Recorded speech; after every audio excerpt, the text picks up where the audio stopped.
Hi guys, nakabili nga pala ako ng mangga sa labas.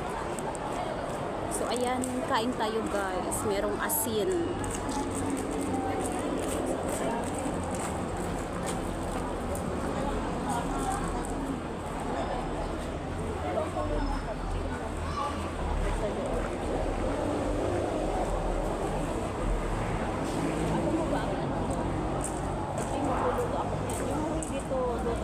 Sa box yung mabibili sa grocery.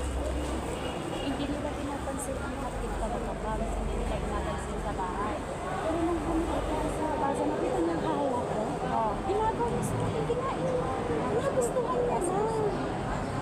Tapos parang napapakain niya siya ang hatid. Kasi palibasa na ako. Ang kulay niya. Sasawa na niya.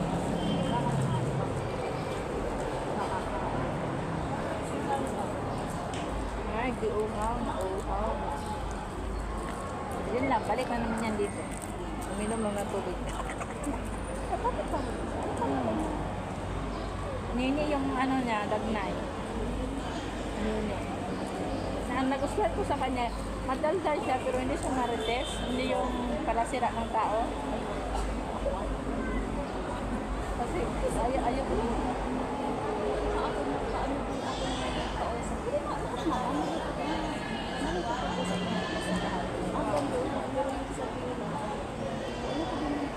Ayaw ko mag-ismasa. Ako nasa bahay nga lang ako parati.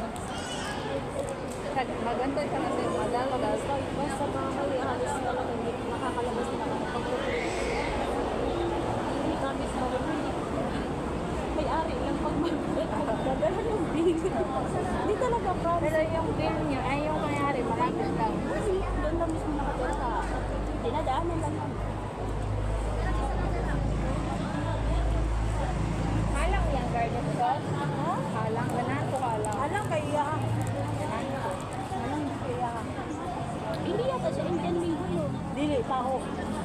Kasi ako, sino, ay Indian Mingo. Hindi yata kasi kahit kilo. Parang manggal. Baka niya ang payo. Ay parang yung suksuki na kung tinatawag.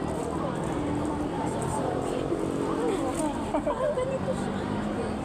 Sa ano kasi, sa Tagalog, tawag na baligid na mangga. Tapos, makikita mo yun sa baligid. Basta suksuki ang tawag. Suksuki. Parang ito yun. Kasi maliit siya. Oh. Yung, hindi pa siya ganyan. Makukuha yung luso niya. Sarap. Oo. Oh, baka yan. Tapos sobrang tamis, di ba? Pag mahinog, gana. Oh, ito na. Para may buhok pagkainin mo. Yan. Kasi sa... Basta suksuki na siya. Sabi ko, baka ito nga yun.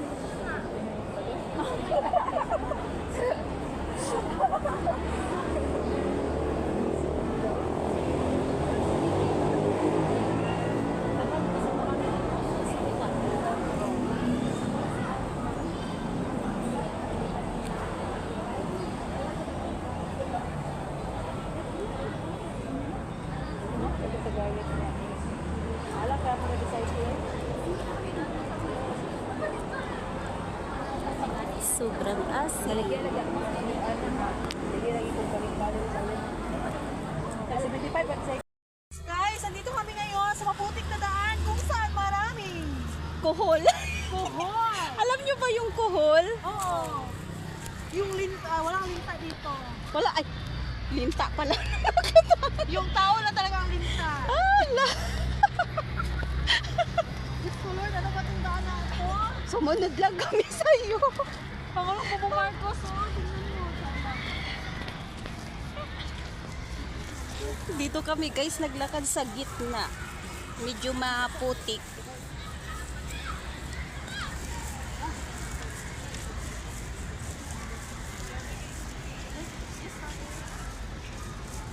Papunta kami guys sa room ng aming mga anak.